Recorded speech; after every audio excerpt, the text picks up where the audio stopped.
gonna explode. My brain's gonna explode.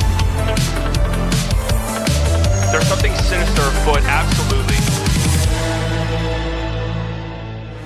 Okay, ladies and gentlemen, welcome into the Slightly Biased show here at the incredible Haymaker Studios.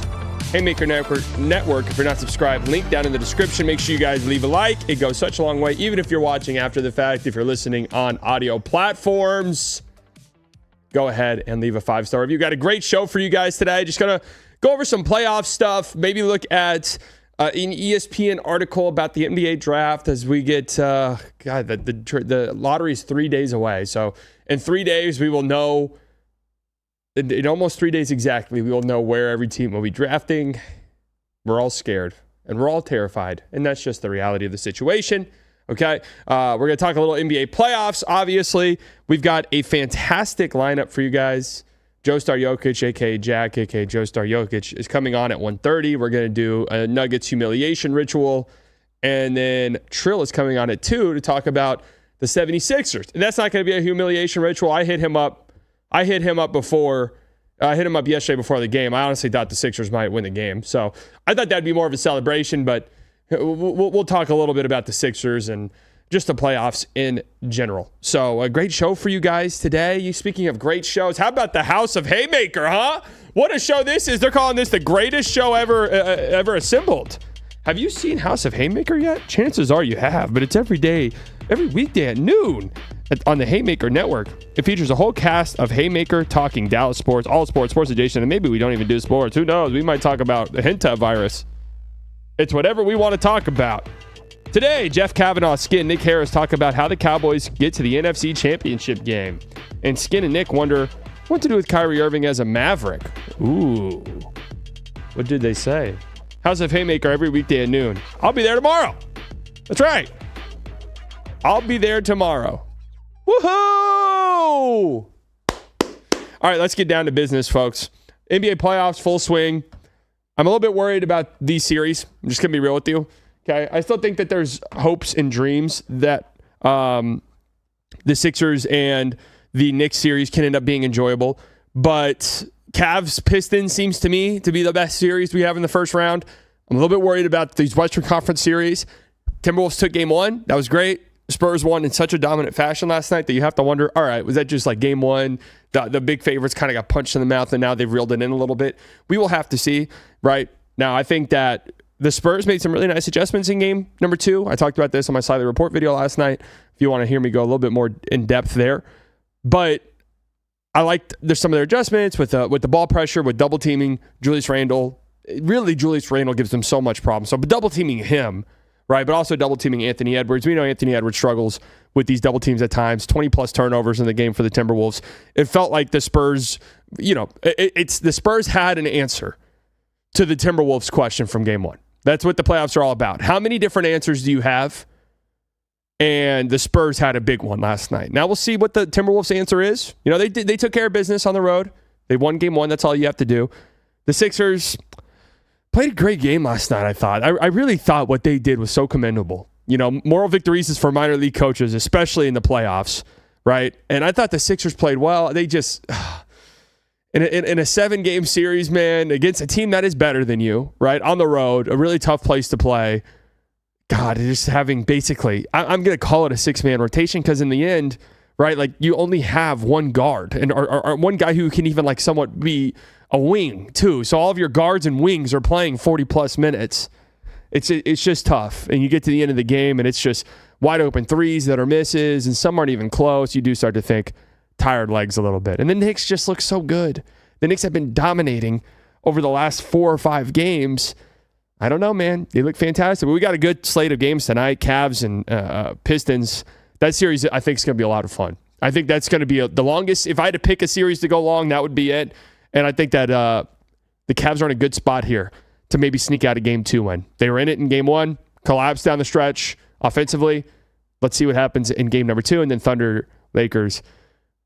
That series is on TV, right? And that's the thing. That series is on TV, so that's good, right? That it's and that's what we can say about that series. I'm not sure that we're going to see more than 4 of that one. But who knows? Right? Who knows? Some interesting reports here. So we noticed this last night. OG Anunoby looked like he hurt his hamstring late in the game, and it turns out he did. They're listing him as day-to-day. How many hamstring strains are day-to-day? Is there a single hamstring strain that's day-to-day? This feels like OG is almost certainly going to miss some time here. Or if he doesn't miss some time, will at least be a little bit hobbled by this hamstring injury. And these things just seem to get worse and worse. This is a huge hit to the Knicks. I think they'll still be fine in this series ultimately. But even in game 2, I mean, he's been damn near their best player, right? I'd probably give it to Cat. But he's been damn near their best player in the playoffs. And think about what happened last night. Cat gets in early foul trouble. Huck Porty subs in. Mitchell Robinson was out. So he was out with an illness. So I'm assuming he's probably going to be okay for game 3. But Huck Porty subs in. He has 4 fouls in 7 minutes. That's my favorite type of player. 4 fouls in 7 minutes. Hey, I'm just letting you guys know I'm not going to be doing shit out there. I'm going out there to foul. I love that guy. Anyways, Huck Porty, 4 fouls in 7 minutes. He comes out the game, and OG had to play small ball 5 and was good. And obviously, without him, he's like the only guy who can do that. Without him, it's a big hit, and it's a hit on their chances to win the conference and then to actually have a chance in the NBA Finals, which I think right now, why wouldn't they? They've been playing at such a high level. But OG has to be good. He got the Hinta stream? Oh, no, not the Hinta strain. Those are only temporary. It is temporary because you're probably not making it out, is what it seems like so far. By the way, the Hintavirus update segment here on the Slightly Biased show. Every day we do a Hintavirus update. Hintavirus exposure may have reached up to 12 countries. The good news is, though, from what I've seen from all these experts, and this is really, really encouraging when they tell us this, and it makes us feel better. This virus is so deadly that it probably won't spread that much. That makes you sleep. That helps you sleep at night when they say that, right? That helps you sleep at night. It'll be so murderous that it tires out. Yeah, that's great. I like that. Thank you for that. Guys, don't worry. This thing, it kills at such a high rate. You're going to die a horrible death if you get this thing. But because of that, not a lot of people are going to. But if you get it, you are going to die a horrible, excruciating long death. But you're probably not going to get it. We don't think you're going to. But if you do, though, yes, it will be excruciating and horrible. And you will die horribly. And if you survive miraculously, you'll never recover from it. But you're probably not, right? It's like, oh, okay, great. Thank you. That makes me feel really good. Thanks for that. Are you up on the tweet from 2022 that I saw that. I saw that tweet where the guy said, well, I mean, the thing is these things have been around. There's tweets from like 2012 about coronavirus where it's just like, yeah, look out for coronavirus. These tweets have been around. But I guess this has been a known thing, and you could only really come into contact with it. And this is why you guys come to this show, obviously, for expert analysis on this type of stuff. But you can only really come into contact with it with rat shit. But now they're starting to wonder if this thing might have mutated, and now there's human to human. Because apparently, right, this thing is spreading like wildfire on this cruise ship, which, all right, maybe maybe the food, maybe the sanitation standards were not met, and these guys in the kitchen were just cooking up literal rat shit. Right. And that led to the huge breakout on board. But yet, didn't a doctor treating the patients get it? And then now it can spread human to human, but you have to have incredibly close. You have to be in incredibly close contact with somebody, is what I saw. But the problem is this thing has an 8-week incubation period. So you could go a full 2 months without knowing you have this thing. We're all a little bit scared. Wrong order. There was a mutation that we knew about before this cruise ship that was the only human-to-human Hintavirus. As far as we know, they had it before the cruise ship. So they think that somebody had this going into it and is now spreading it human to human. Because, hey, if I'm the cook on the board of this, because right now everyone's like, yeah, there must have been rat shit in the food. If I'm the cook on board of this, I'm like, hey, whoa, dude, no, it was not me. This was not me. This is a horrible virus that's spreading human to human. Like, it's one of those weird things where for him, it's probably better if this turns into a worldwide plague because it won't be on him, right? This whole thing won't be on him. I blame the upside-down pineapples that exist on cruise ships. I think we're not discussing that enough. So I've always wanted to go on a cruise. There's no way in fuck I'm going on a cruise after this. Now, there is a nice story ending here where it's just like, hey, guys on the cruise ship, we know you've been stuck on this thing for weeks now and it sucks. Here's the best part. You're going to be stuck on it forever. You're not coming on land. But here's what's sick, though. You're going to be on a cruise ship for the rest of your life. How cool is that? Like, think about how many people save up for years to go on cruises. You're going to be on one forever. How cool is that? Right? And people are going to love it. And I like that. I think that's fun. I think that's a fun, like, if I'm a cruise company, obviously people are going to be scared about these viruses from here on out. But if I'm a cruise company, I'm using that actually as a selling point. And I'm saying, yes, it is possible that a incredibly deadly virus spreads on board. And once it starts spreading, it's going to spread like wildfire. And there's probably a 30 to 40% chance that you're going to die. But if you survive it, you will be on a forever cruise. Cruise ship for the rest of your life. How great is that? So I think honestly, that's a selling point for a lot of people. I just got a lesson from the head of infection prevention. Okay, working for the hospital that's studying the virus in the Netherlands. Very little chance it spreads, according to him. All right, well, thank God.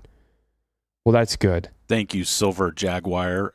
Now, I'm a little bit concerned that we've said that about maybe every single virus that's ever spread. But in this instance, I think, there's always one of the, I feel like once every other year we get one of these. I'll never forget, what year was it? 2012 or something? No, later than that, like 2013, 2014. Ebola was in the DFW. Do you remember that? Oh, yeah. The Ebola was it wasn't, they just brought somebody to Dallas to get treated, I think. No, it was here. So I was working at a news station when that hit. That was a wild month. That guy was here and he died. And then we had to, was it Tina Pham? Is it Tina Pham something? And then her dog was involved. Tina Fey? No, not Faye. Like the nurse at the hospital. Oh, there's no way. And then her dog got quarantined. Her little Shih Tzu or whatever. Excuse my language. Yeah. I had Shih Tzus growing up. They eat their own shit. It's like what they do. You're big on animal feces today. Oh, it's just true. It's what they did. And then whenever I was growing up, I thought that it was Shih Tzu, and I thought that's why they were called that, because it made sense to me. But all dogs eat their own shit. No, I guess Shih Tzus really do. Just kind of horrifying to think about. But this tweet was from 2022. 2023, Corona ended. 2026, hint of virus. And then that account hasn't tweeted since 2022. They killed him. They did. Let's use our conspiracy brains. They silenced them. I can't think of any other reasoning. This is one of Katie's burners. Yeah, it is. Rudy Gobert burner. What's he up to? Monitor him. Monitor him at all costs. So anyways, that's our daily update. We'll see. It's now in 12 countries. I'm assuming America's included in that. So that's great. How is this thing still a thing, by the way? Is this not, all right, I have to ask this. Here's a TMZ, man. It's just, here's Diana Russini and Mike Vrabel. Diana Russini pregnant. What is this little fly around here? Diana Russini pregnant and getting on board with Mike Vrabel. Listen, at a certain point, it's like, yeah, dude, they had an affair. Why is there a new picture every day? Yes, they had an affair. We know. Here they are on a dock on the lake. It's like, oh, dude, maybe they were having an affair. Like, no, we already know they were having an affair. So at a certain point, the reason is because misogyny-flavored gossip is in vogue. I mean, I guess so. Is this that big of a story? I mean, it's scandalous for sure, but I guess it's just all the... It leads me to wonder, if you ever ran into Vrabel in the wild, would you get out your phone and just take a video of him just to be like, hey, I saw Mike Vrabel? Because that's what I think's happening. Like, oh, remember when I took that video of Vrabel? Yeah, I guess that's true. Oh, shit, he was with a pregnant lady. That's kind of funny that it is like, dude, no, that's fucking Diana Russini. Get TMZ on the line. Send this in, dude. Make some money. If I'm Vrabel, I'm hosting a press conference tomorrow. I'm saying, hey, guys, yes, I had an affair with Diana Russini. I fucked up. I'm sorry. I'm working it out with my family. Things are terrible here. I don't know what else there is to say. I did it. There might be more videos, but that's that. Right? That's it. And the child may or may not be mine. That's the next mystery in the story. Right? That's the next mystery in the story. But at some point, you just kind of have to be like, yes, it's true. Whatever. Let's move on. with our lives, please. It's like a game of Clue. Like we just keep finding like who, what, and where. Okay, so 2021 they were. Oh, I guess they did a jet ski together. Cool. If you're Diana Rossini's husband, are they still together? Aren't you just like, all right, please, guys, please, I've had enough. Not even the craziest sports story coming out today. Did you see a Real Madrid player knocked out one of his teammates who was sent to the hospital and is experiencing amnesia? What? No, I did not see that. How does this affect Arsenal's chance at winning the Champions League? That's all I care about. Come on, you Gunners. That one's less scandalous and more sounds like someone got dealt with. Yeah, that one's actually kind of extreme. Speaking of someone getting dealt with, we have Stephen A. Smith and Jaylen Brown, the two biggest podcasters of our generation, going at one another right now. Man, if you're the Celtics, aren't you loving this? And listen, listen. We do all this. Oh, what? Shut up and dribble. You want him to shut up and dribble? If I was working on a team, if I was in a team front office or something, yes. Sorry. Like, yeah, maybe a couple streams here and there, but you're not going live every fucking night. That's just the truth. That's not what we're all about in my organization. You're not going to be going live on Twitch every single night with a crowd of goobers standing around you and complaining about the refs endlessly and talking about how the year in which, and he explained himself, and I do understand what he was saying about this being his favorite year just because of all of the, you know, some of the young guys taking big steps forward and everybody kind of coming together to win games. I get that. I actually understand what he's saying. I don't know if I ever necessarily took that as him being like, yep, it was my favorite year because I got to shoot the ball 30 times. I never necessarily took it that way, but it is a bad look to be like, yes, the year in which Jason Tatum is out for the whole year and I'm by myself and get to shoot 30 times, that was my favorite season of my career. And we lost in the first round of the playoffs, historic 3-1 series blowing by us. That was my favorite year, not the championship year, in which I won finals MVP. So I do kind of get what he's saying, but again, it's like one of those things.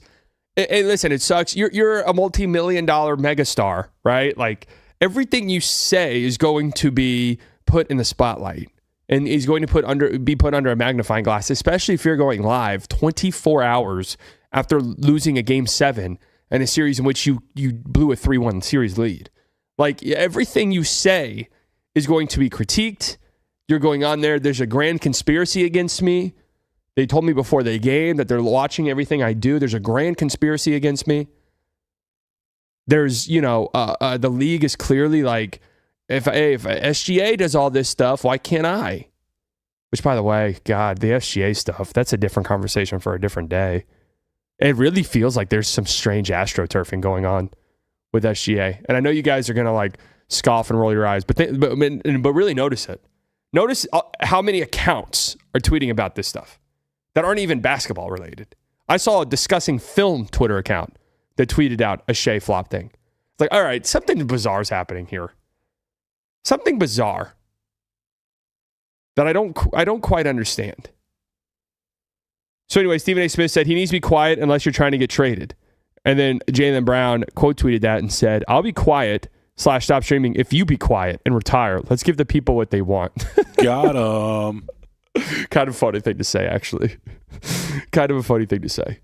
But also, I get it. I get being like annoyed by stuff Stephen A. Smith says, or really any of these guys, if you're a player especially, because they're shit talking you. Like, what are you supposed to do? You're supposed to just sit back and take it? But at the same time, this is what these guys are looking for, right? This is what Stephen A. Smith thrives off of. This is what keeps this self-sustaining, content cycle going. Stephen A. Smith goes on ESPN, first take, says something, somebody responds to it. Now we have a week-long cycle. Boom, we have all of our content for the next week. We have at least a 15 to 20-minute block on our 3-hour show now. Every single week, we have that. Pencil it in. Jaylen Brown versus Stephen A. Smith, right? And then maybe Jaylen Brown can come on, right? Humiliate Stephen A. Smith a little bit. It doesn't matter because it's good. It's good content. Push it out, right? Stephen A. Smith only has like a year left, maybe. I think he's going to have to start ramping up the political campaign starting next year. So 2027, he sort of starts to ramp up the political presidential campaign, and then that'll be it, right? Jaylen Brown has low-key been hilarious to follow this season. Yeah, and he's like, again, if I'm the Celtics, and I don't even want this to be a shut up and dribble thing, it's not that necessarily. Like, hey, speak your mind, you know, do what you want to do off the court, but also can we reel in some of the streams, right? Because at a certain point, it affects everybody around you. I had this problem when Micah Parsons was on the Cowboys, and he would just constantly go on his Bleacher Report show, which I don't mind saying anymore. I'm no longer working with Bleacher Report. The Bleacher Report shows, and just be like, yeah, you know what? Dak's like the 7th best quarterback. It's like, dude, what the fuck are you saying? You're on the team, bro. Like, this shit gets into the locker room. Do you have to say that? I don't understand. Do you have to? It's like, let's talk about these guys' contracts real quick. Yeah, no, I got you. Yeah, like, dude, come on, bro. You don't need to say anything on these shows, okay? If he can't stream, then how do you expect him to make money? Can I say something here? Listen, Paul, I see your donation. I get to the donations at the end of the show, but I see you, Paul. You know, you donate or just subscribe or become a member to just a struggling upstart like somebody like me. That's totally fine, right? Support your favorite content creators. We love that. It helps keep them going and helps keep the business going, right? Dude, people are gifting like 10 subs to Jaylen Brown. Like, what is the reasoning for that? Does he even read them? I was seeing people donate to Jaylen Brown's stream. I'm like, what are you guys doing? It's one thing. It's a different thing if it's like, yeah, well, the streamer or whatever, he reads the super chats at the end, and it's like you're a part of the show, you're a part of the community. Or even if it's just like, hey, I know the streamer might be uber successful, but I support him and I watch him every day. So boom, here's like Jaylen Brown goes live like for an hour once a week, and it's just like, yeah, I'm giving this guy who makes $50 million a year $10. I love the idea that he's reading off. He just spends the last 5 minutes just, oh, okay, thank you. Thank you for the $199. Thanks, Paul. Thanks, Paul, for the $299. Yeah, man, maybe I should take a trip to Fayetteville this summer. Maybe. Okay, yeah, okay, next. Dumping water in an ocean but donating to a $300 million man. Yes, basically. It is funny, right? If he reads them at the end, that's a different thing. And I don't know. I haven't seen him really. But, yeah, I mean, it's hilarious concept. But anyways, yeah, if I was in a team, I'd say, hey, you guys aren't doing a pod. I don't know what to tell you. You can cry about it. You're not doing a stream. Podcast, we can like talk, a more structured podcast. Cool. Streams is where you start to get into some trouble.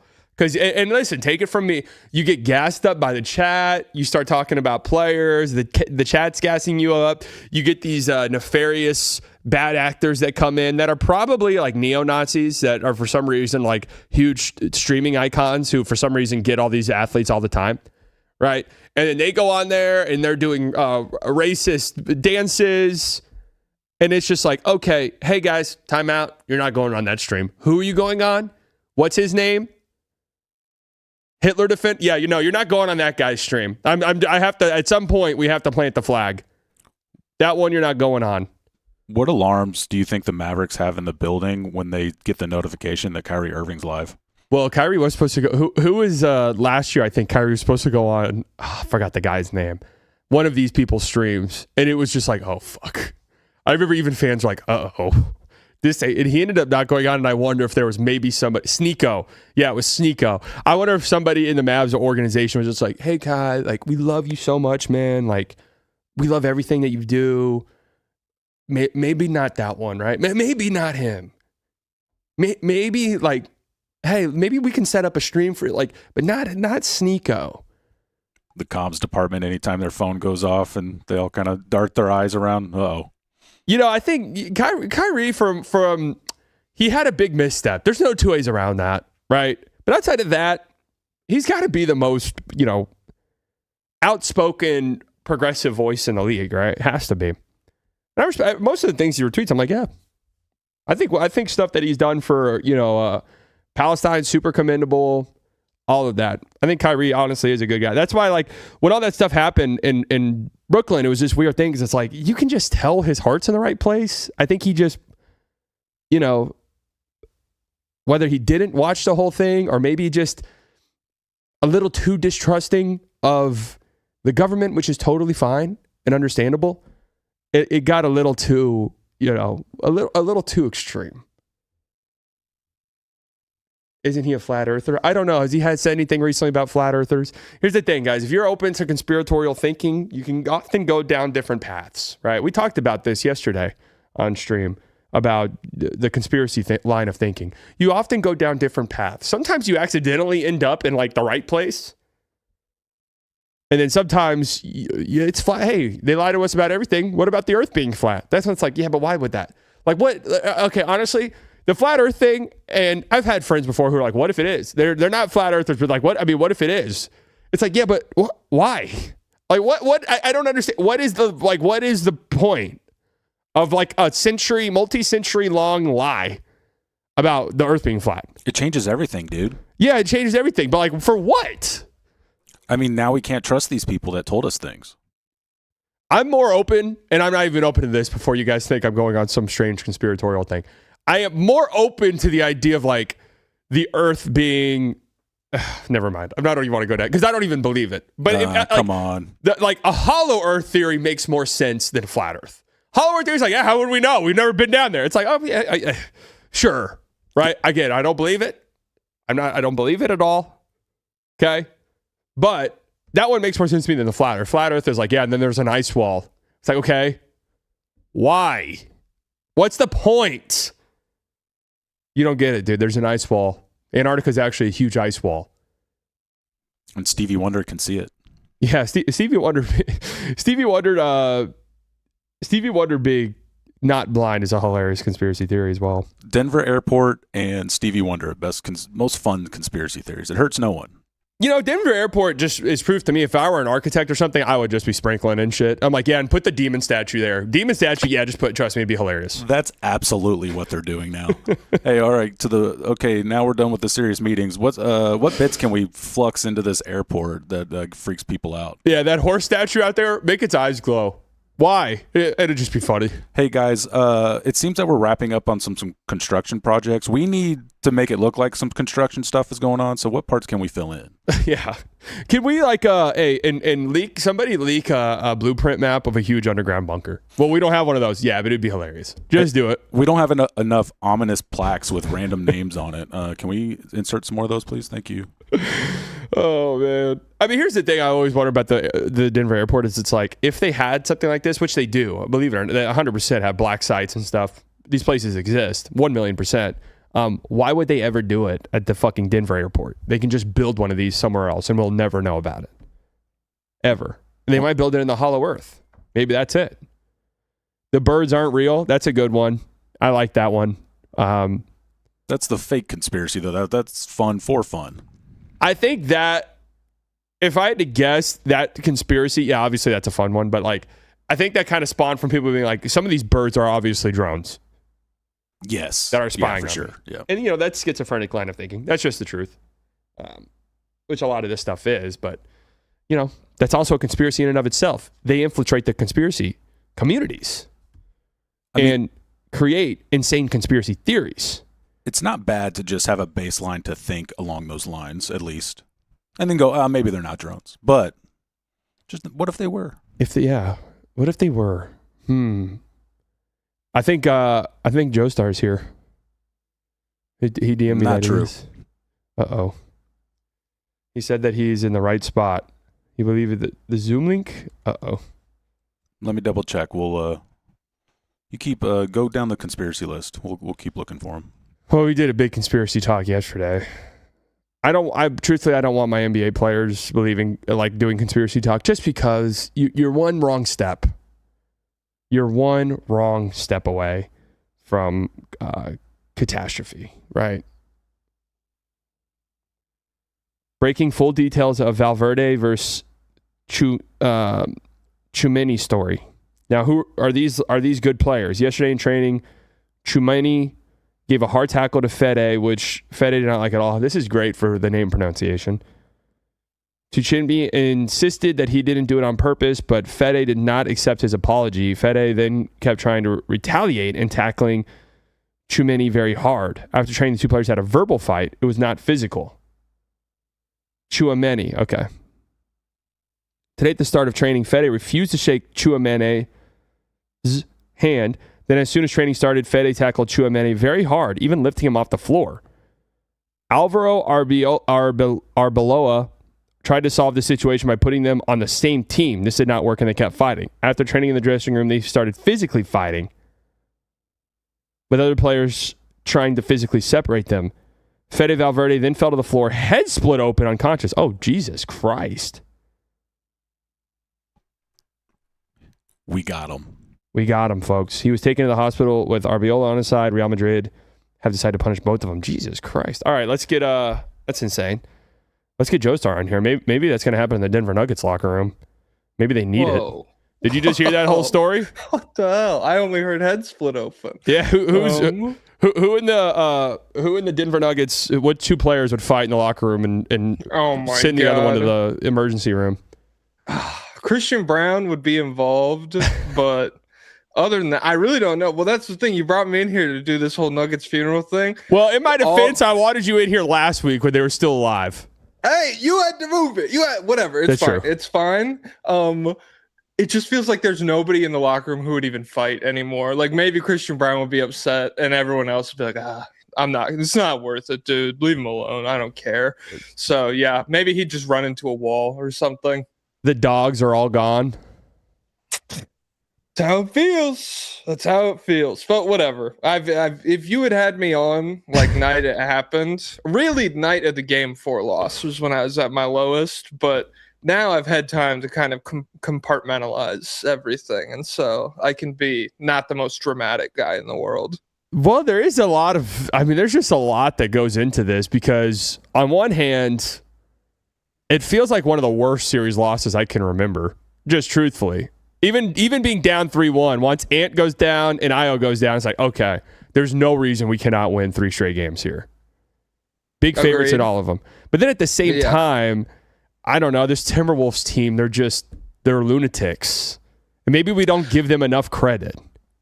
Yeah. I would say part of it is I think a lot of people probably underestimate Jaden, the trio of McDaniels, Randall, and Gobert. And when the Nuggets were down 3-1, it's like, why can't we win 3 straight games? And it's like, yeah, if you're asking for Ayo Dosunmu 40 points every game, then the Nuggets should be able to rattle off 3 straight. But Randall, McDaniels, and Gobert can win you 1 game against like a ton of opponents. And so the inability to win 3 straight, from my perspective, it was not as upsetting as DiVincenzo and Anthony Edwards both get hurt, and then they give that game away. I feel that was like the most upsetting part of it all, because then if you win that game, you have the wiggle room of another loss. But to go down 3-1 in that position, just so embarrassing. Oh, my God.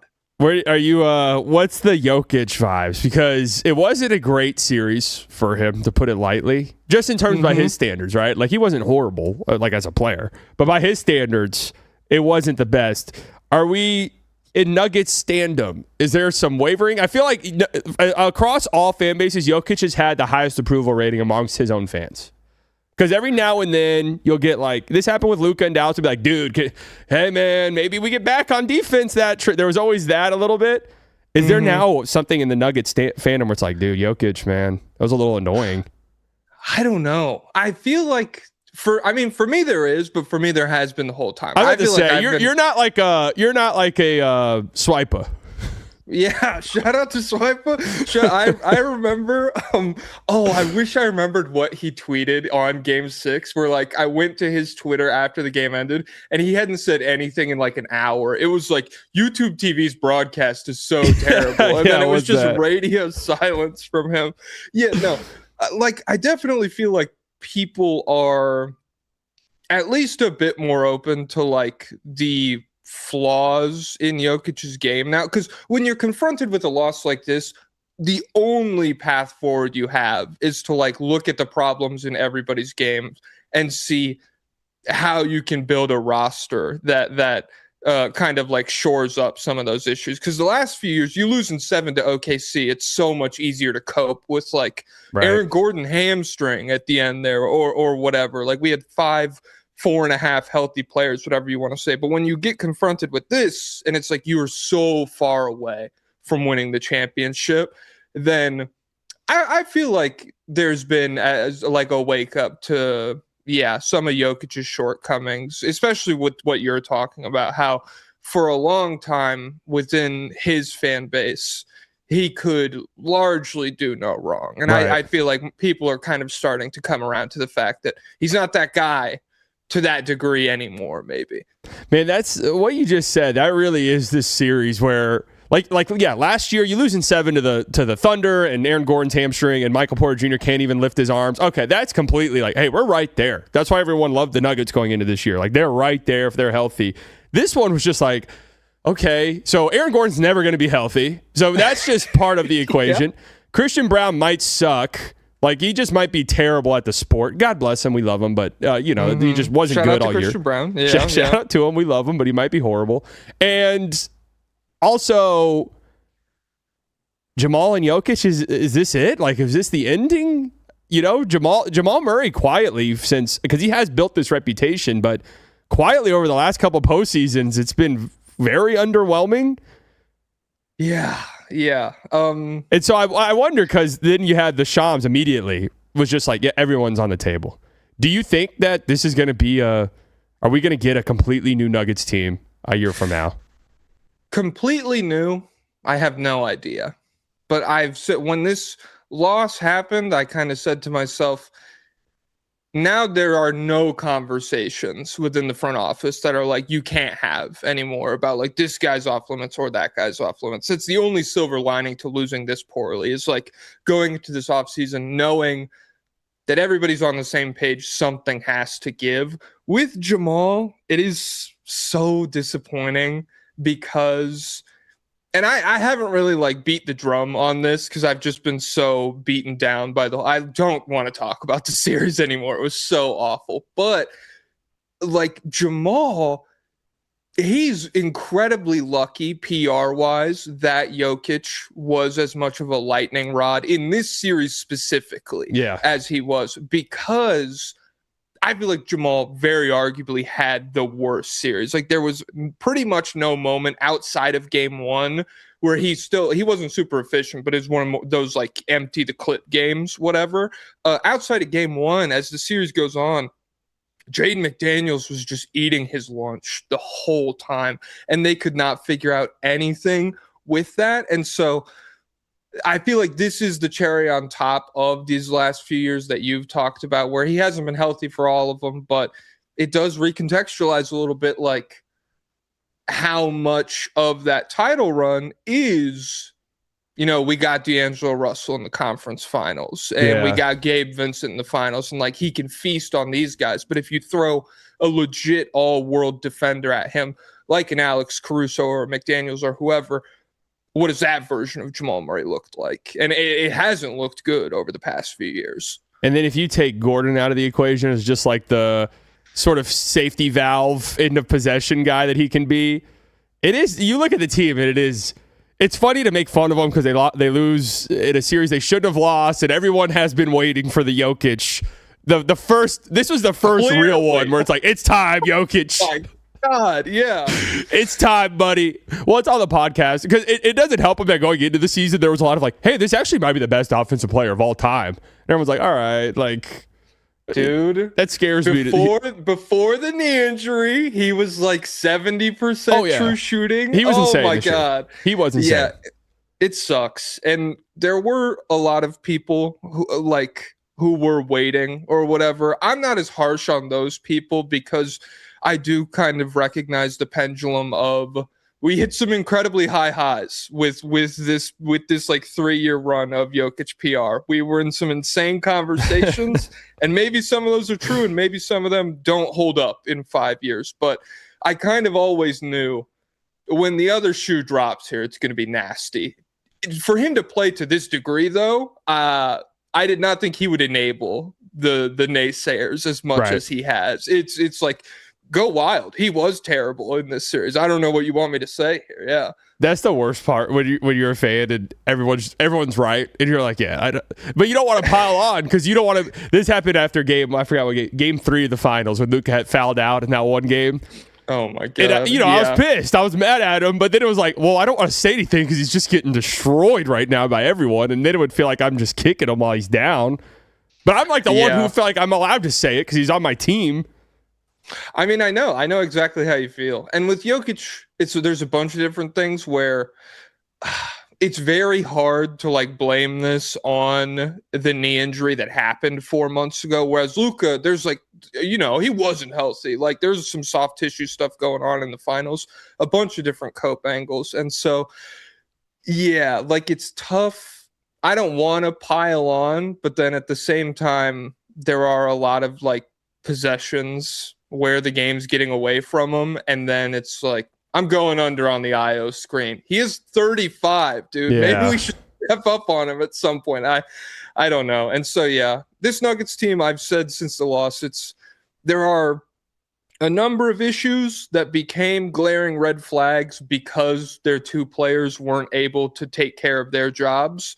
But the loss for me falls squarely on the shoulders of their two best players. Like this is a series they should have won. Ant wasn't playing. The roster for Minnesota was decimated, and you don't even get it to 7. That's an incredibly disappointing year. Yeah, it's kind of the lazy like ESPN analysis, but it is true. It's like in a series like this when you are injured. To the credit of the Nuggets, they also were injured, right? No Peyton Watson, no Aaron Gordon, but like that's a series your superstars have to be like, all right, we're not losing this one. Like we're just not. I'll do whatever. I mean, there was all those 0 shots in the last 3 minutes, 2 shots in the last 5 minutes. It's like I'd rather have a Jokic jump hook over Gobert 15 feet from the basket versus anything Christian Brown has in his mind in the last 30 minutes of a game.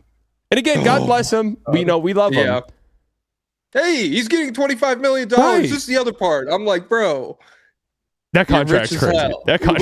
We can, you can be a little critical. I'm not saying he's like a bad person or whatever, but like, there's so many of these possessions where it's like Jokic has the floater, the patented floater. We know Jokic where he's coming down the paint and he's like, dump off to Christian Brown in the dunker spot. And then it's just like, okay, this was a waste of a possession because like that ball's not even going up. We're just dribbling it back outside. And so, I mean, yeah, that's one of those things I'm talking about where if this was a superstar series from Jokic and Jamal, that the Christian Brown stuff probably gets swept under the rug, at least until the Spurs probably do the exact same thing. Like in my mind, even if they win the Wolves series, bit of a delayed blowout, but yeah, it sucks. It's a terrible end to a season that I really did not have that much fun watching. I'm not gonna lie. Man, that's such a shame. It really is because I thought the idea of like and credit to the Timberwolves, they are so much fun to watch. The idea of like a Nuggets Spurs round 2 was just like, oh, this second round is going to be cinema. It's going to be incredible. Well, unfortunately, that's not the case. All right, so. Are we? I wanted to do something fun here, and I want to do this with guests. Where I just went on Fanspo. You familiar with Fanspo? Yes, the trade site. Yeah, I just pulled the 5 most recent Nuggets trades.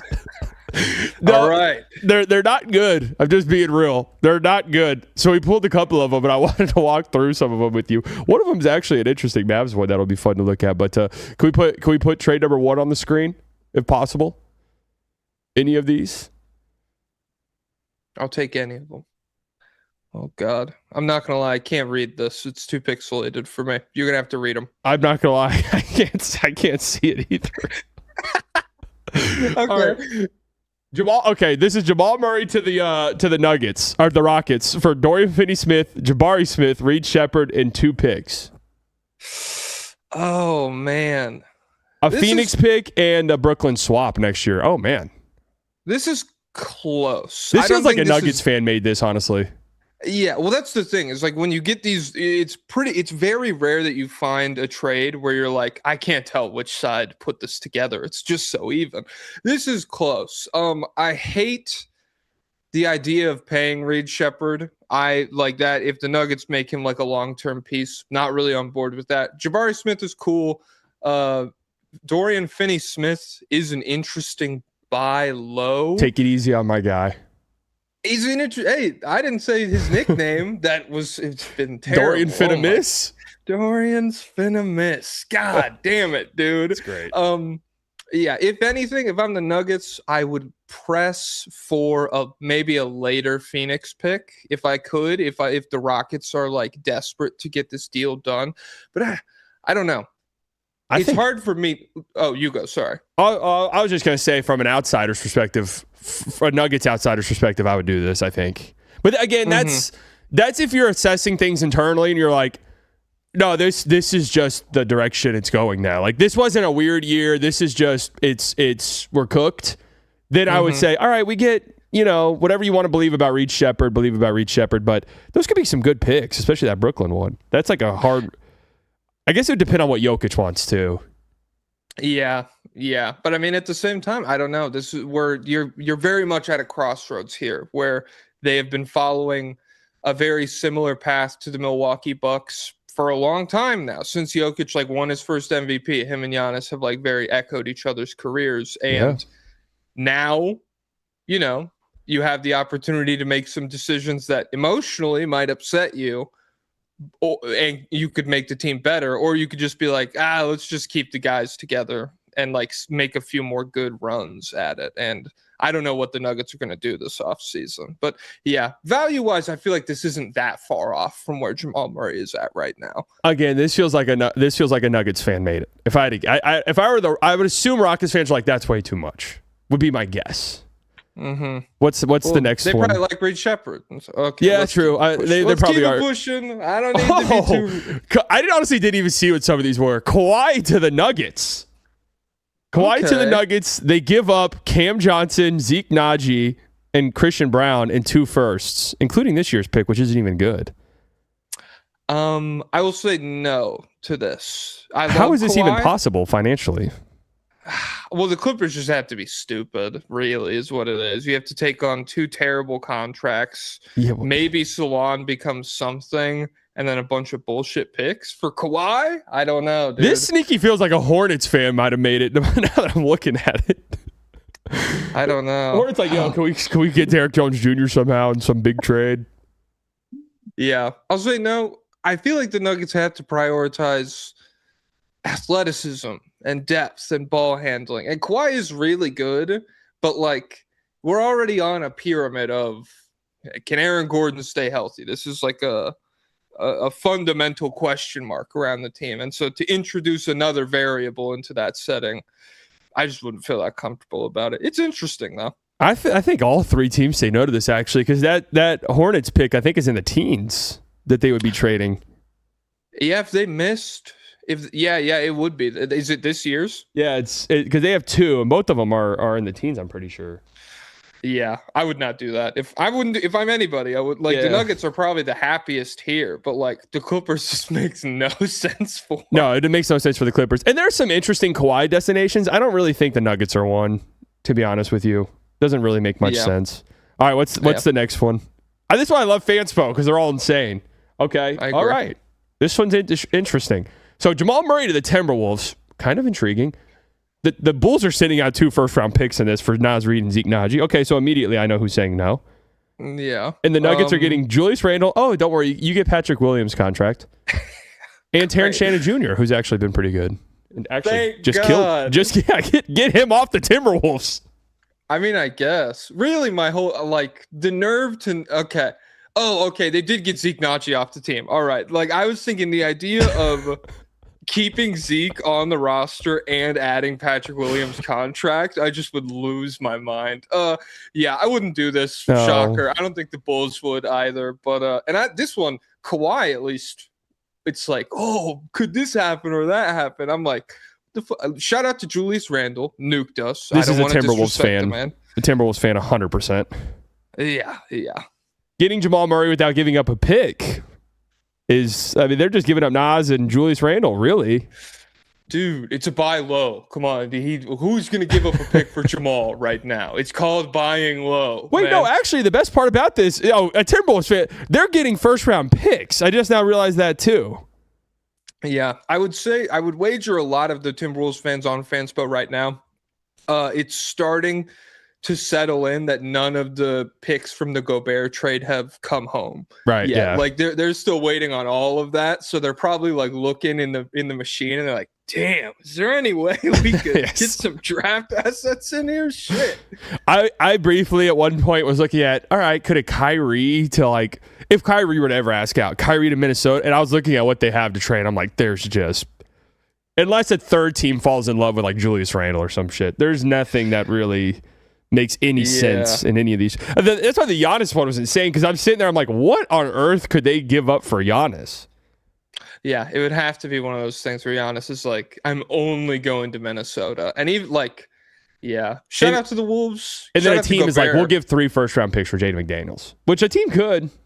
Hey, his stock has risen incredibly Yes, this it has. postseason. I feel like he's like making the same. He's making Christian Brown money. He's like $26 million. I was about to say, if I'm the Nuggets, I am trying my hardest to erase Jaden McDaniels' name from any Peyton Watson talks. So I'm like, no, you're not turning into him. You're fine, but you're not turning into Jaden McDaniels. And their agent's like, no, but he could. And because of that, we're asking for $28 million a year. They're both 6'9", dude. Come on. Both highly touted prospects who weren't very good offensively in college. Yeah. It's ridiculous. All right. Next one. Oh, how about this? Just straight up. Aaron Gordon for Derek White. Oh, no. Oh. This one's I crazy. might do this. I just have to say, this kind of makes some sense for everyone. Actually, do the Celtics need this? So what? They just be jumbo-sized? Yeah. The Celtics are the one team where it's like Aaron Gordon, Tatum is playing most of the time. And I feel like Tatum and like they don't overlap very much. They can both fit with a lot of different lineups. But like if I'm trading Derek White and I'm the Celtics, I just don't think Aaron Gordon is like the guy I'm like calling up first and being like 1 for 1. Let's get this deal done. I'm trying to go. For the Nuggets, I like this for Denver. I got to be real. it's cool. It is interesting. I am still a little bit worried about the athleticism of the team overall, but this solves a lot of issues in terms of like supplementary ball handlers and point of attack defense. It would be very good. And then again, with the health part, I have just so much more faith that we're going to get like 65 games out of Derek White than whatever. I'm so sad about Aaron Gordon. That's it. That's if you were just like we don't think Aaron Gordon will ever be healthy enough to like rely on him. This would be a trade that made, because I like, if fully healthy, I think I'd rather have Aaron Gordon, just because he's such a nightmare matchup wise in any matchup. But with the injuries, this is an interesting 1 for 1. I just don't know if that's what the Celtics would really be looking for. Okay, we have one more I think before we let you go, and I know this one's Mavs related. Oh. So the Nuggets, so this one is interesting. So it's a Kyrie for Jamal swap, basically. And I'm guessing, I don't know if this is even possible. I'm guessing a Peyton Watson sign and trade, which, okay. That would have to be it, I think, yeah. And here's, so the Mavs and Nuggets would be swapping first-round picks this year. And then the Lakers pick in 29 and the Mavs pick in 2031. So I if I'm a Mavs fan, I'm jumping off of a building if this happens. I'm just being honest with you. Send it in. This is a dream trade. I can get like, what are you guys going to go? Like 7th this year, maybe? Yeah, top 8 at the worst. Well, it could be 10. But top 10 at the very worst pick. 2 other picks. And listen, we'll just be honest. Who maybe even a better player? Hey, chill. Maybe a better player. He is sick. We don't know what post ACL Kyrie looks True, we don't know yet, but last time we saw him, very comparable players. They're least. Close. So you're not downgrading much if you want us to call it a downgrade. Yeah. Hey, if I'm the Nuggets, I would do this. Yeah, of course you would. This is insane. Yeah. Send it in, baby. And you also got Gafford, which is a really good. That'd be the best backup big in the Jokic era by a country mile. Chill. DeMarcus Cousins? Nah, I'm just playing. No, Boogie was pretty good for you guys. Yeah. I would do this. This would be sick. But again, this is a Nuggets fan is daydreaming. Yes, this is 100% when he's put this together. Well, all right. I'm excited to catch up with you in the offseason after whatever happens. My guess is that it's not going to be a lot. Would be my guess. Okay, jerk. My guess, blockbuster. I don't even know who my dream trade candidate is at this point. That's the real testament to how sad this postseason made me. I just wanted to be done. I'm like, dude, I'll just watch the rest of these games and like whoever wins. It's fine. But damn, I've just been beaten down by these Jaden McDaniels clutch buckets. Do you hate the Timberwolves now, or is it more of just a respect? Like, yeah, whatever, man. I mean, I can paint respect over it, but if or when they lose, I'll be like, yeah. Oh, wow, that's so surprising. And when these picks come home, when it's 2030, and Anthony Edwards is like, this team sucks. Yeah. The Hawks are looking great right now. I'll be there. Don't worry. Don't worry. Okay. I'll be there. The hater in you is waiting. I guess. But stand down and stand by. Beat our ass. Yeah. Well, thanks for coming on, man. We'll let you get back to your sulking and your recovery process here. We appreciate you. I'll be all right. We appreciate you coming in, as always. Thank you, brother. I appreciate you. Thanks for having me. Yeah, round of applause, everybody. Round of applause. Woo. Yeah, that was you guys like the Kyrie Jamal trade? Jesus, I saw that and I was like, oh yeah, a Nuggets fan, 100% was in on this one. Yeah, I'm very interested to see what happens with the Nuggets. Obviously, my guess would be that they don't do much. They'll probably. I'm getting a feeling Peyton Watson's going to be on a different team.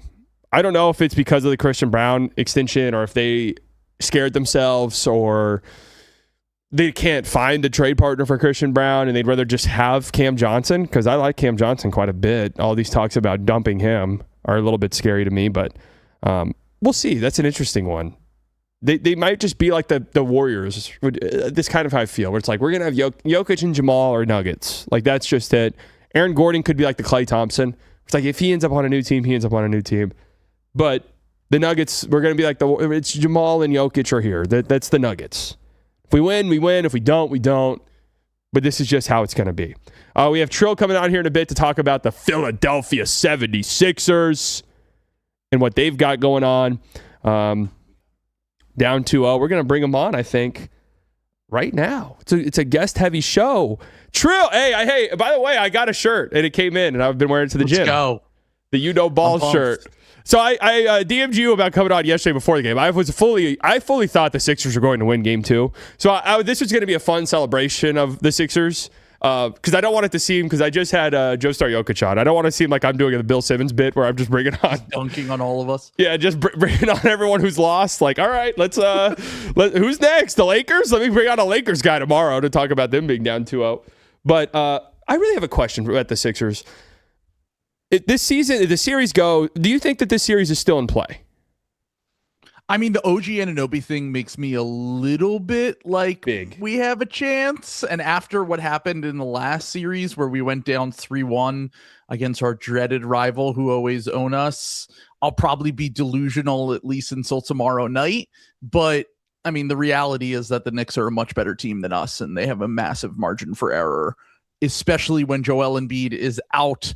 And when he does play, if he looks like he did in game 1, where they could just target him over and over again, the Sixers are going to have to be a pretty special group with some devil magic on their side to win this one, I think. It's really interesting because I thought the Sixers played a good game last night. And you mentioned the margin of error thing, and that is kind of true for the Knicks because Cat, who's been incredible this postseason, foul trouble immediately. Huck Porty comes in, 4 fouls in 7 minutes, hilarious basketball player. So then it's OG at the 5.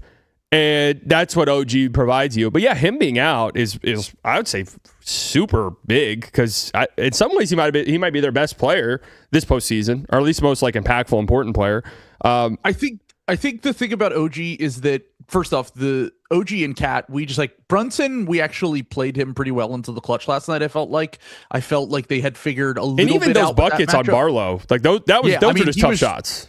It's just. You got to take what you can get when you're the defense. When you're facing a team as dynamic as the Knicks, like you have to live with them making tough mid-rangers, which we did for most of the night, and we hung around. And honestly, I've been saying the Sixers, when you stop believing in the Sixers, they will surprise you. The second you believe in them is when they will let you down, which is why I was shocked that they came back and they won after everyone was kind of victory lapping them after game 6 of the Celtics series. It was like, this is a team that always performs better when the expectations are low. And I've said when they lose in these playoffs, it will not be because of the same reasons that old Sixers teams have lost, which is, they didn't really try. They tried to coast on talent. There was a lack of motor and energy and hustle. This team tries really hard. They're just going up against rosters that are much better built than them. And they have a lot of fight in them. And I think a lot of that is due to what we saw from Embiid in those games, like him coming back from the injury, combined with the fact that this is VJ and Maxi's team right now. And they're just really leading the charge of like, we're never out of any game, even though we're not, built as well as these other teams. So yeah, it's a massive loss for the Knicks, but the Karl-Anthony Towns thing is the thing that I'm just like, we don't have anyone like even when Joel's healthy, he can't move as well as he used to. The Drummond is too slow for him. Barlow and Bona are too small for him. That's just the disastrous matchup for us in this series. I wonder if you guys maybe, because the Barlow small ball minutes were pretty impressive last night. So I wonder if you guys just go like, hey, we're going to put like one of these smaller guys on Cat and just annoy the fuck out of him. And maybe we get him into foul trouble again, like do one of these things with Cat, and that's our pathway. Is the Embiid, is that, yeah. Do we think Embiid will play a game? Like what's the rumblings on that? I would imagine they probably sit him next game only because every time he plays, he gets a new injury added to the resume. I can't believe he played game one. I mean, it's unbelievable that he was even able to come back in the Celtics series 16 days removed from the surgery, and then to have the performances that he had in games 6 and 7, particularly where he was just, that was probably, I would say game 6 and 7 are probably the best playoff moments we've got from Joel, other than maybe some defensive masterclasses he had earlier in his career. And it's just unfortunate that his body is just not at a level that it used to be, that he can kind of like, even when he missed games before, he'd miss a game here or there, but now it's like he hasn't played 6 consecutive games since 2023. So That's this crazy. is really tough to get through for him and the team.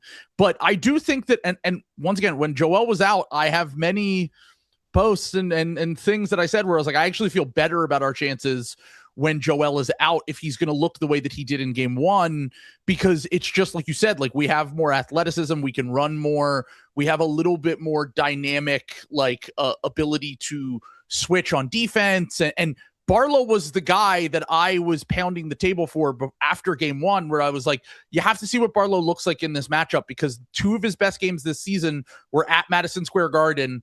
And one of the reasons why he was really effective was because he was able to switch onto the perimeter a little bit easier as a 4 or 5.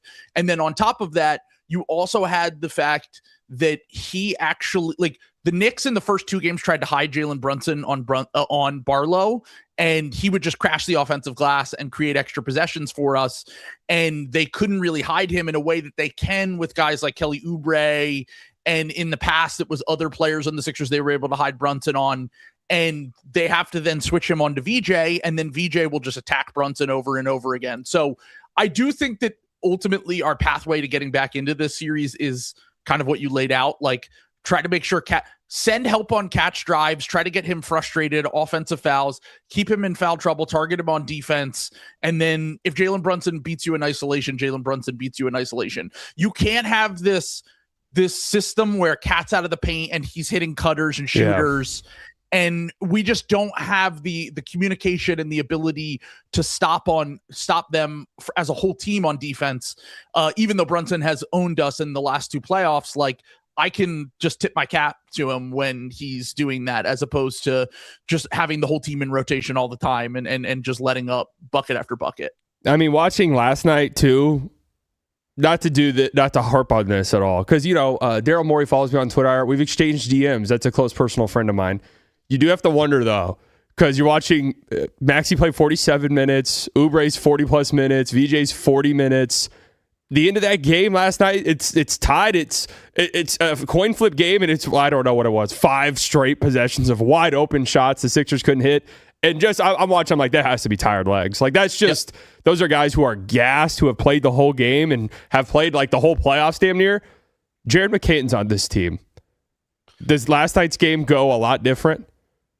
I mean, I think I came on here after the trade deadline and I said, the problem with the McCain trade isn't necessarily even that we traded Jared McCain. It's No that one we else. didn't replace him with Yeah. anyone. We were sellers at the deadline. Like, we didn't go aggressively try to go get Kobe White, who's basically just a better version of Jared McCain right now. We didn't try to go get Io. We didn't try to go get, like, we didn't get anyone. And we ended up signing Campaign from overseas, who had a few nice games for us, then got hurt, and they cut him before the playoffs even started. So ultimately, the thing with Jared McCain is, like, I think he would really struggle in a Celtics and Knicks matchup, but when you literally have no one else to play, it's nice to have the option. And the Maxey thing is insane. He played 47 minutes last night, and in the 1 minute he sat, they were a -6. They had to put him right back out there because it was just like, we don't have anyone else. Even with, I think Maxey's first two games, he was great in the first half last night. The second half, he really lost it. I mean, he's turned the ball over more than I can ever remember in these first two games. And he's clearly, kind of running himself into the ground in these playoffs. But the thing is like, we don't have anyone else who can catch a scheme, basically. Like, there's no one like that. It's similar to what I was talking about with the Jalen Brunson thing, where they're like, all right, if VJ and Paul George beat us in isolation, like, we're not going to overreact, but we will overreact to when Tyrese Maxey gets going, because historically he's given the Knicks problems. So they're going to try to basically, they've diagnosed him as the guy that they need to stop. And so far they've done a great job of it. And I know Maxey's playing through a finger injury right now, and they've targeted that over and over again. And they've been able to trap him and have him turn the ball over. And yeah, it's just been, I mean, Daryl Morey is, I think he's a bottom 5 GM in the NBA now. I really do think that people have kind of just completely missed the fact that he's been basically just sitting on his hands. He sat on his hands for 2 of Joel Embiid's prime seasons. And now Joel might be physically done, and he's sitting on his hands once again when this team, we were all screaming at the deadline, if they get into the playoffs, I think they have a puncher's chance against anyone. They upset Boston in the first round, and now they've just run out of guys, and we all saw this coming from a mile away, and he gets paid like $12 million a year and couldn't diagnose that.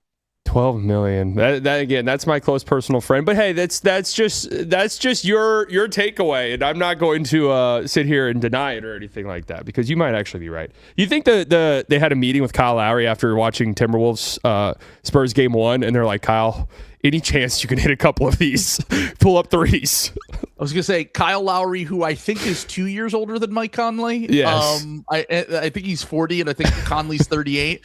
I think the days of Kyle Lowry ever playing meaningful basketball are certainly over, but that might have inspired him a little bit to. The last time we played the Knicks in the playoffs 2 years ago, Kyle Lowry was starting for us. Wow. It's crazy Kyle Lowry's been there that long. This is just what I'm talking about with the mismanagement of Daryl Morey with this roster. Like, he literally, it's almost like he doesn't even know role players exist. Yeah. It's like if you're not a max player, he doesn't see you. Yeah. That's been his whole thing forever. But when your best player is out for, half of the games, and your other best player is a 35-year-old Paul George, you should probably try to invest some resources in building out depth on your roster when you have 15 second-round picks you could trade. Wow. And they did nothing. Yeah, that is, I mean, watching these games, it is like, what was the end goal? Just like, yep, Maxey's going to play 48 minutes and he's going to be fine. Like, because Justin Edwards is, I always kind of, whenever I watch Sixers games with Justin Edwards out there, I always think to myself, this feels like one of the worst players I've seen in quite some time. Now, I don't know if there's any like love for him in Sixers. I feel like I'm going insane when Sixers fans talk about Justin Edwards, because it's nothing against Justin as a person. He's a great locker room guy. He's from here, so people really like him. But like, his only value on the Sixers is it's January and 4 guys are out of the rotation, and he can come in and he had a game against the Celtics this year where he went like 8 for 8 from 3. That's the value of Justin Edwards. He's a great 12th man to have in the regular season, 13th man to have in the regular season, but he's just not an NBA athlete. And ultimately, if you're not an NBA athlete and you want to play in the playoffs, you're going to get exposed over and over again. So that, like, the Sixers fans will always say, oh, we need to play Edwards more. We need to play Trendon Watford more. I'm like, these guys just are not playoff level athletes. And the reason why they're throwing Barlow and they're throwing all these guys that aren't super, like Grimes will drive you crazy, but they need guys that are athletic out there, especially if you're building a team around this version of Joel Embiid, who is just not nearly as mobile as he used to be. What's the Quentin Grimes? Because I know, obviously, that was a infamous Mavs trade that happened just days after the Luka trade. There are some Mavs fans who are like, that was actually the worst trade we made that deadline. That's like a kind of a common belief amongst Mavs fans. I'm like, all right, I don't know about that really. Because the Quentin Grimes, even on the Mavs, it's 100 is the speed slider for Quentin Grimes. Yep. There's he's catching the ball and it's dribble, pound dribble. I'm machine dribbling. It's like, dude, you're take a deep breath. But like, are you guys? Because he's what? He's gonna be unrestricted, right? Because they qualifying offer. What's that gonna look like? So he's unrestricted free agent. So I feel like this is just gonna turn into me losing my mind again about Daryl Morey. But so here's the thing with Grimes. He's another guy that's great to have when it's late in the season and Paul George gets suspended and Joel Embiid isn't playing. That's what George and Tyrese told him. Maxey gets injured. He's he's not a role player. He's a fake star. Mm-hmm. And that's ultimately, like you just said, like I call him Sonic the Hedgehog because he doesn't know how to play with pace at all. And he'll be going 100 miles per hour at all times, which can be fantastic, like it was in game 5 of the Celtics series, where he's making his shots, he's locking up on defense, he looks incredible. And then I would say that's probably about 30% of the time. The other 70% of the time, he plays really out of control. He was under the basket last night, could not grab a simple pass that he could have just put in for a layup. He fumbled the ball and then kicked it out to the perimeter instead of taking a contested layup, which Kelly Oubre then misses in the clutch. Like, he's just not a great decision maker. He overthinks things. He's constantly out of position. He's just really coasting on the talent of his athleticism, speed, and sometimes shooting ability, which has come and gone this year. But he's an unrestricted free agent. And I don't necessarily love the idea of bringing him back, but also we're going to continue to have the same problems over and over again with this roster, where if you don't have tradable contracts, you can't make the team better. And Morey has backed himself into a corner once again, where Oubre and Grimes are both free agents this summer. And if he just lets both of them walk, we don't have ways to replace their salary slots. They are just, and a team like the Lakers throwing $15 million next year at Grimes, they're going to let him walk. Like, if they sign him to a 1-year, $15 million deal, we're not matching that. Like, they might give him 10, giving him 15. And then, you lose Grimes and Oubre, the only thing you have to replenish that is the mid-level exception and the biannual exception, which are not big contracts. You once again, even if you nail those moves, how long are we going to continue to do this over and over and over again, where the Sixers only have 4 NBA players and one of them is not regularly available? I'm creating a new verb called Nico'd. That's something we talked about. Who's the best candidate to get Nico'd this offseason? Is there thank God, thank you, Paul. No. Maxey would be it would be Paul George, and I guess Paul George is probably, right? Paul George has been great, and he's been incredible. It seriously is. I don't know your take on this, because that contract is gigantic, but I think he's played worth the number that he's gotten. It would just his size, and it's just a nightmare matchup for anybody. Is there a world where they trade Paul George and recoup some assets, or get off that money, or split that into maybe 2 or 3 different contracts? So the true Nico move is Maxey. Is the Maxey, you're trading Maxey at the high point of his value. You're saying we're going to build around VJ Edgecombe moving forward. We have to ride out the Joel Embiid and Paul George contracts because no one wants them, whatever. And by the way, I do just want to point out, there was a part of me at one point that thought, is this just better for him to get him away from this franchise? It really feels like we're just eternally cursed. And I love Tyrese Maxey. Come on. That's too doom-filled. He's my favorite. This was before everything has happened in the postseason, to be clear. This was when it was the end of the season and it was looking like we were going to fall into the bottom half of the play-in. Right. And I was I want Maxey to have a Hall of Fame level career. I'm rooting for him. And I know he's not a perfect player. There are certain things, like there was passes he could have made at the end of regulation last night that probably would have ended in at least open 3-point attempts, but no one was hitting shots anyway. So I was fine with everyone playing hero ball down the stretch because it was just like, we need something. Yeah. And so the long and short of it is that the Paul George move, I don't even think it would necessarily be a Nico move. I think it would almost just be like, we know we're not going to be able to contend in these next 2 years with Paul George on this contract. And we need to start thinking, what does that Maxey and VJ timeline look like if we're just doing this max build? And I think breaking that up into 2 or 3 smaller contracts would be helpful. I mean, Paul George has absolutely lived up to the hype in the playoffs. Like, I think he's been our best two-way player in these playoffs. Like, I think that he's been one of the 15 to 20 best players in the playoffs in general. This is why you pay a guy that money. But also he did have a 25-game suspension, and like that helped him stay fresh. Like, he usually gets injured when he plays that many games in a season. So if I were a team out there and I either had like a warrior, like the Warriors with the Draymond Green and like Moses Moody, maybe throwing that into a package for Paul George, just to try to give Steph one last shot. Like, it seems like they're kind of over Draymond, and I actually do think Draymond's fit with Maxey and VJ would be pretty fantastic for the non-Joel games. Yeah, that's interesting.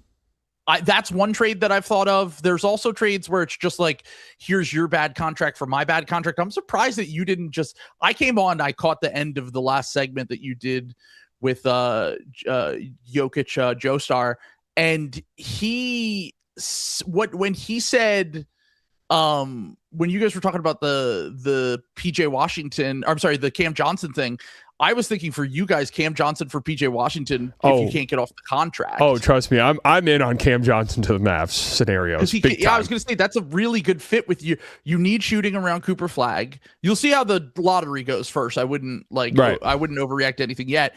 But like, and Jokic needs defensive guys that are athletes around him. Like, I've been saying, I think they need to get younger and more athletic. And I can't believe I didn't think about PJ Washington as a candidate, because I do think that when we saw him play with Luka, he was so good. But then the second that he gets removed from the context where it's the heliocentric creator that kind of spoon feeds everyone, he's a little bit minimized because he's asked to do more with the ball. We see this over and over again. Right. But I feel like playing with Jokic, that would be a really good fit on that team. I mean, he was the Mavs Aaron Gordon, but that's what we called him during that finals run. It looked like it for that half a season, and then Nico went bozo mode.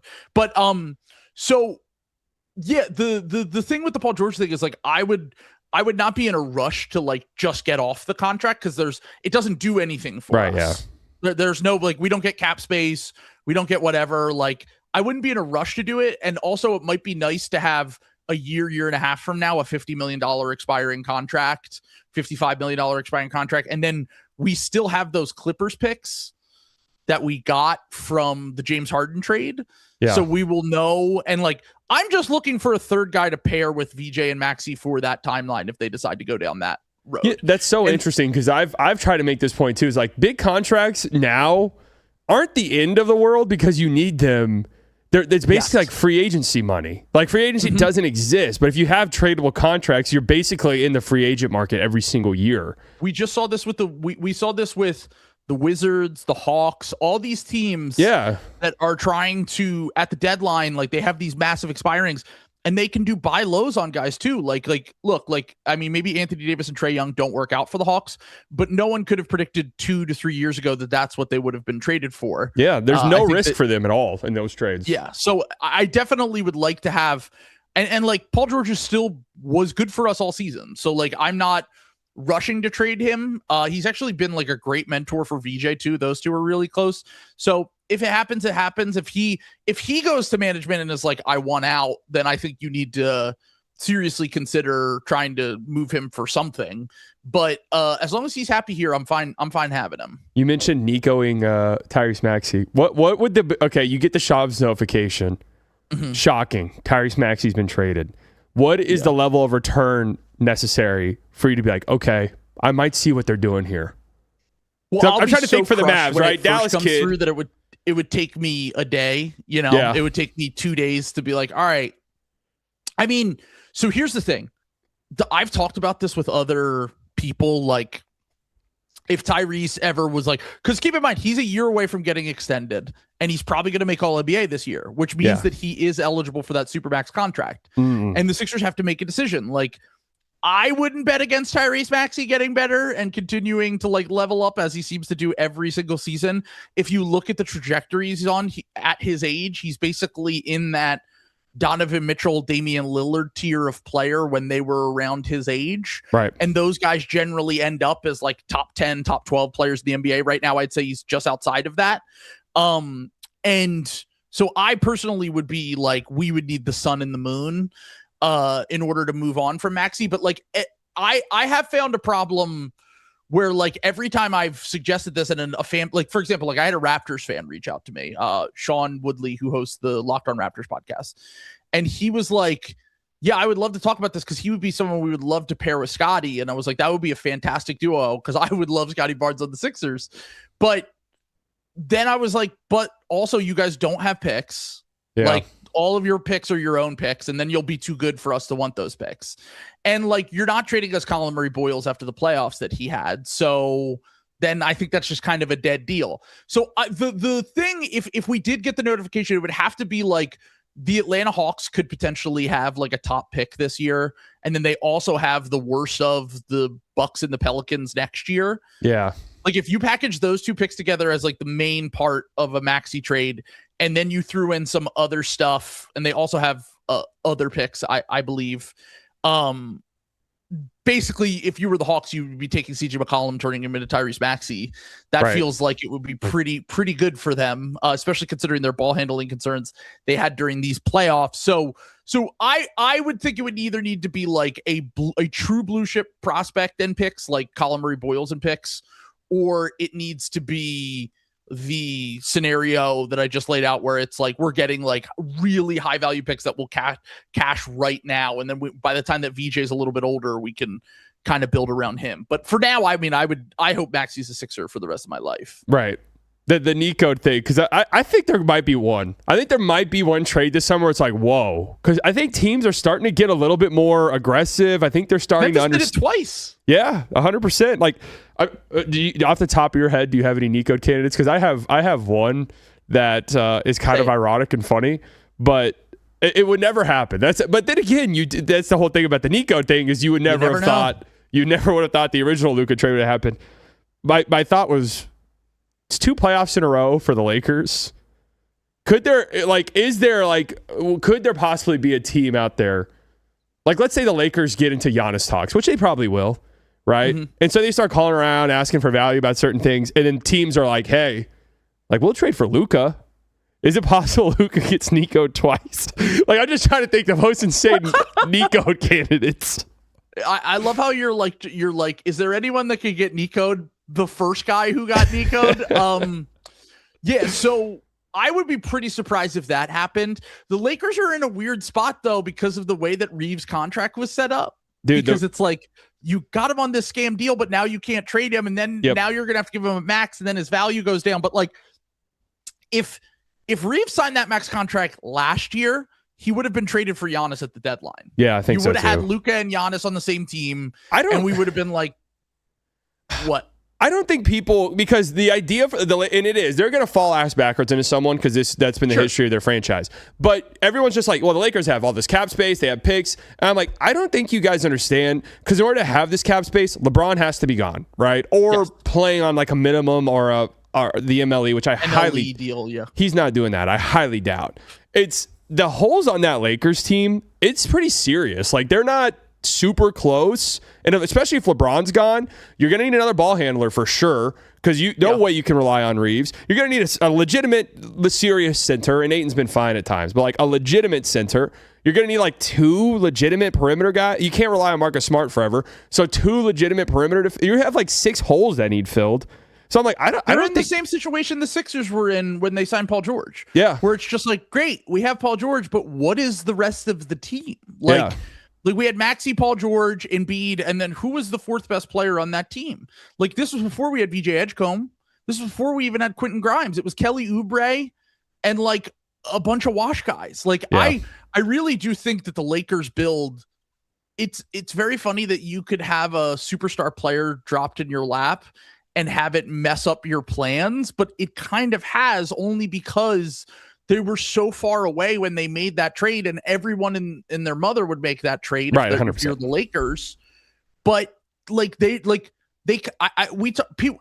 have talked about it. I can't remember, but I was like, Nico kind of screwed everyone involved. Like, he kind of screwed Luka, he screwed the Lakers, he screwed the Mavericks. Like, because AD's career's over. Yeah, he's done. Like, he basically Oppenheimered the whole situation, and it's crazy to me that, and now he's out of the league, and you guys have Masai, which I actually do think that was a really smart idea of them to do that. But we just need an adult. Yeah, and like, look, Masai was he washed at the end of his Raptors tenure? Yes. But what he does best is the scenario you're in right now, which is like, he comes in and everyone will be like, well, they don't really have draft picks. And it's like, none of the guys that Masai drafted were high draft picks. Like, literally all of them were. Siakam was a late first, OG was a late first, Fred VanVleet was undrafted, Norm Powell was a second round pick. Like, everyone that he finds is like earlier in his career was like a gem that you could find on the margin. Well, even his top 10 record is flawless. It's Jakob, who, that contract is terrible, but the Jakob draft pick at 9, like, that's totally fine. And a year later, he turned him into DeMar DeRozan, or he turned him into Kawhi Leonard. Turned him into Kawhi, and he's had a 10+ year career. You'll take that from the 9th overall pick, and then Scotty and CMB, like, those are all hits. That's it. They can't miss. The Mavs cannot swing and miss on whatever pick they end up getting. Absolutely. This is the most. I've said this on the podcast, and we'll have to have you on before the draft. But I said this is one of the most important picks I can remember. I think it's the most important pick since Golden State picked 2nd overall in 2020. Yeah. Because and Bill Simmons laid this out at the time, which was entirely accurate. And he said he thought they should have drafted Halliburton, which would have been really nice. Yeah. But the reason why it's not like, you'll be fine because you have Cooper Flag.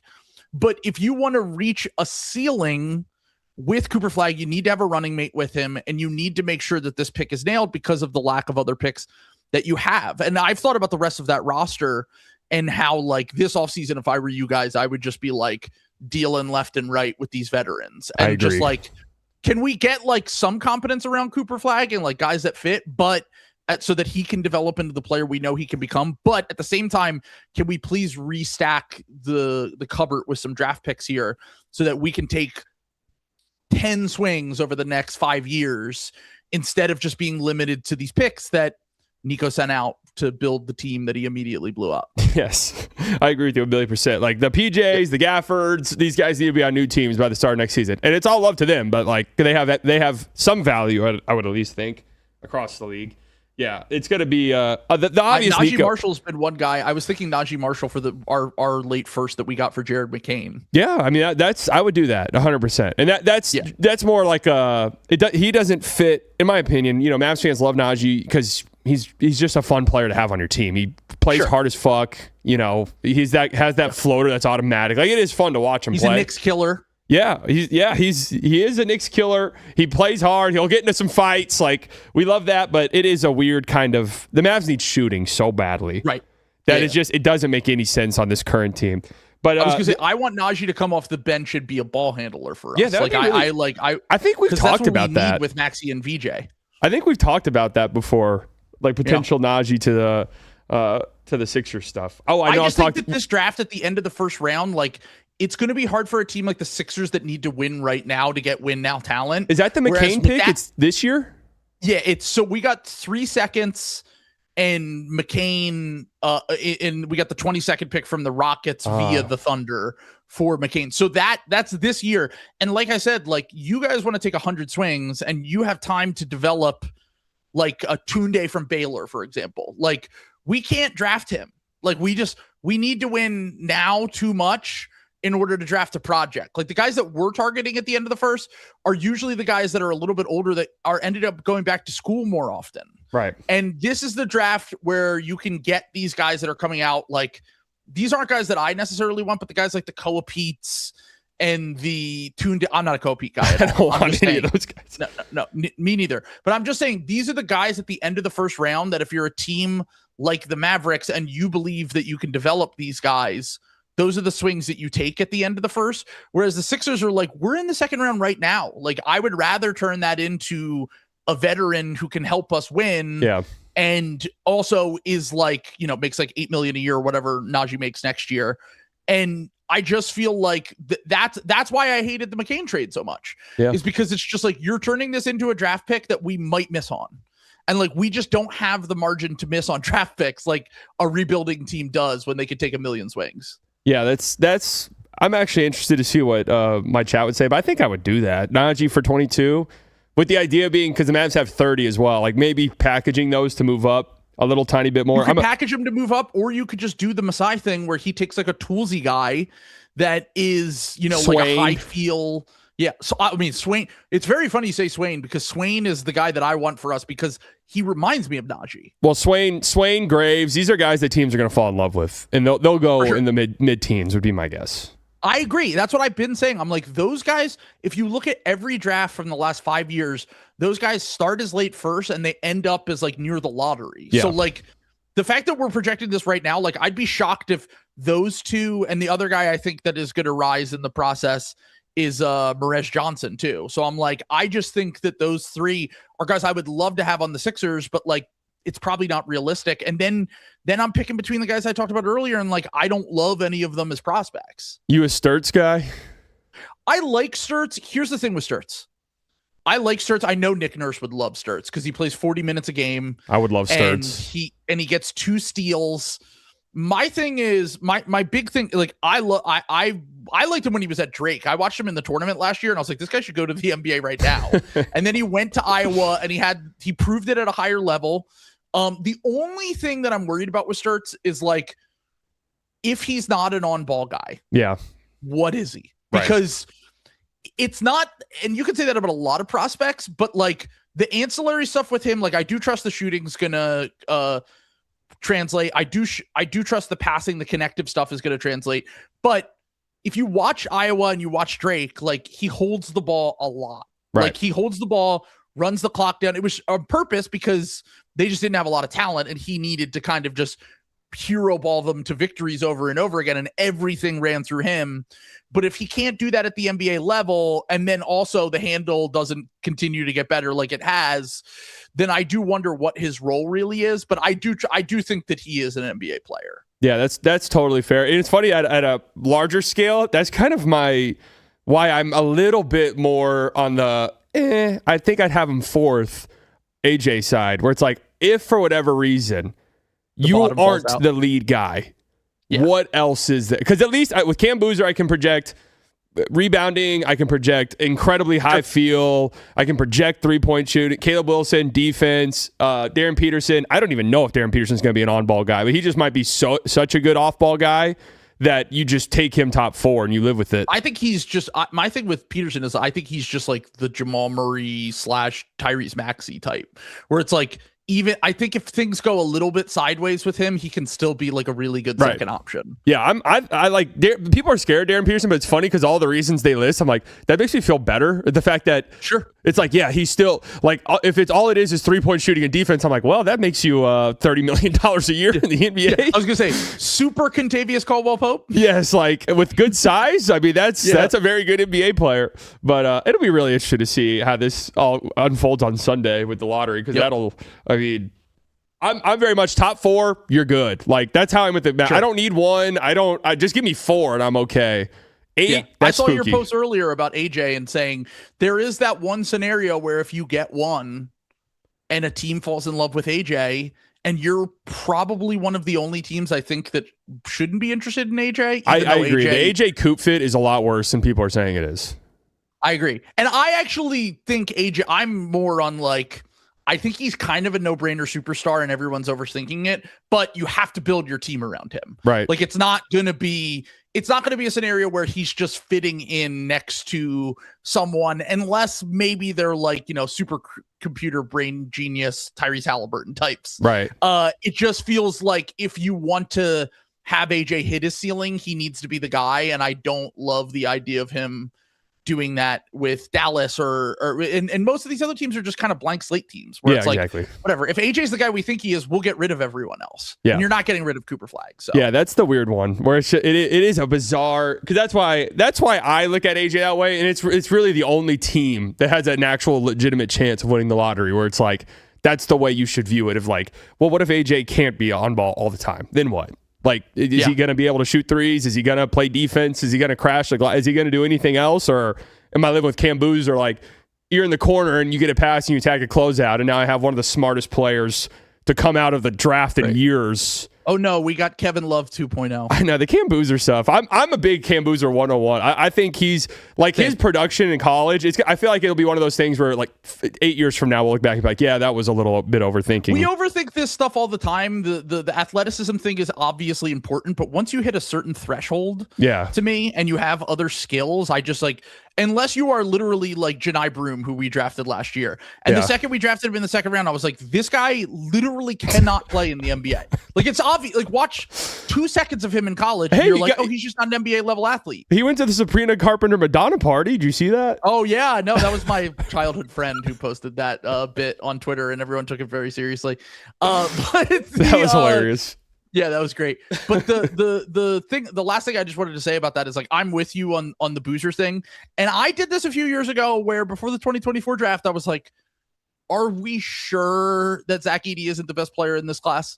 Like, Matt Powers was the one who pitched this idea, and I read his report on it. Like, he wrote this whole scouting report, and it was fantastic. And I was just like, and if Edey stayed healthy, like, there's a chance he's the best player from that class. No, I think and if he does stay healthy, like, I think for sure he is the best player if he stays healthy. And if you are that dominant in college at that age, the bar is just so high already in terms of what you can become as an NBA player. And yes, we've had more instances of guys performing at a high level and then not necessarily translating, but almost all of it was due to injuries or off the court stuff or age. And Cam is not going to have that problem. Yeah, but if you're like the list of freshmen who have hit the advanced analytics and the statistics that he's hit, it's like you look at him, it's Hall of Famer, Hall of Famer, Hall of Famer, Hall of Famer. It's just like there's maybe one or two guys, like you said, and there's always circumstances as to why, but it's rarely ever is there a player on that list where it's like, oh, that guy we just swung and missed on. We don't know what happened. But I'm super interested. Thanks for coming on, man. Hey, I'm rooting for the Sixers to get back in this series. I like watching Maxey Dallas Kid, obviously, so we like him. I love VJ, man. VJ's a beast. Yeah, it's been so much fun. VJ is such a beast. And it's fun watching Paul George, have this sort of like, oh, yeah, Paul George is really good. Series. Yeah, and it's funny because it's just like, yeah, Paul George has always kind of been a dirty work wing, but you never really like appreciated all the other stuff because his scoring. Yep, exactly. So thanks for coming on, man. We appreciate it as always. Ball podcast. That's right. Ball, YouTube, wherever you get your stuff. Thanks for coming on, man. Peace, brother. Love chatting with you. All right, folks, that's going to do it today. Thank you for Trill for coming on. Thank you for JoestarJokic for coming on. And we will see you guys on Tuesday back here in the studio. I'll be live tomorrow night. No streams tonight. I have softball playoffs. Wish me luck, guys. Wish me luck. But I will be doing a Slightly report later tonight. So be on the lookout for that as we have game 2 of the Pistons Cavs, game 2 of Lakers and Thunder. Feel the thunder? And then Sunday I will be live for the lottery. Fingers crossed. And I'll be live here tomorrow. I'll be back here tomorrow for House of Haymaker. Love you guys. Enjoy the rest of your day. Who's it gonna be? One more! Oh my God! My brain's gonna explode. My brain's gonna explode. There's something sinister afoot, absolutely. Security at the Haymaker Network is provided by Smith Thompson. Secure your home now at smiththompson.com. Iron Ball!